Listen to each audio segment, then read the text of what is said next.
I would just like I have to take the floor to tell this delegation what we have in common between the United States and Senegal, the place of religion in society.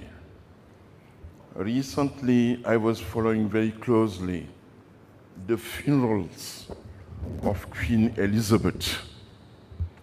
For 70 years, she ran a great country like the Great Britain, and she ran it perfectly. And I realized that if she can't play that role, it's just because of religion. She's a believer, she was a believer. Parce que la reine d'Angleterre était à la fois la chef de l'église anglicane, en fonction religieuse. C'était ensuite la chef d'État. C'était ensuite le chef d'état-major de l'armée britannique.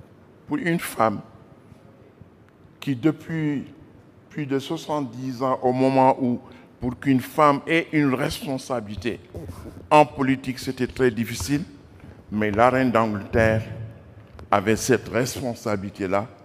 Et le fondement de cette responsabilité, c'est qu'elle croyait en Dieu. C'était la chef de l'église anglicane. J'ai observé la même chose aux États-Unis.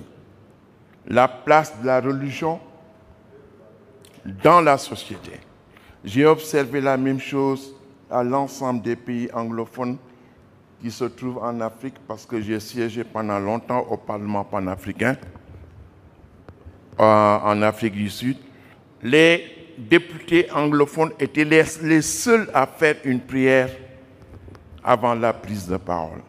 Donc c'est cette place de la religion dans la société que nous avons en commun, les États-Unis et vous. Et je voudrais simplement conclure, je ne veux pas, Seigneur Mansour a été complet, simplement rappeler qu'à 16th Street, à New York, il y a une zawiya qui est là-bas. C'est la zawiya de El Hadj Malick Sy. Vous nous avez permis de construire cette zawiya. Et le jour de l'inauguration de cette zawiya, le calife nous a fait l'honneur, Seigneur Mansour et moi, de présider à l'inauguration. Je vous conseille simplement, une fois que vous serez à New York, d'aller visiter ça. C'est une très belle mosquée et c'est le prolongement de l'action de El Hadj Malick Sy dans la religion et dans le monde. Je voudrais simplement vous remettre le fédérateur qui est le journal du mouvement étudiant de la jeunesse Cheikh Seydou Mouhamadou Moustapha. On l'a sorti à l'occasion du centenaire de El Hadj Malick Sy et il y a un article de fond à l'intérieur qui parle de l'exceptionnalité de El Hadj Malick Sy, sa pétillance intellectuelle. Je vous conseille à tous de le lire profondément, vous y apprendrez beaucoup de choses. Wassalamu alaikum wa rahmatullahi ta'ala wa barakatuh.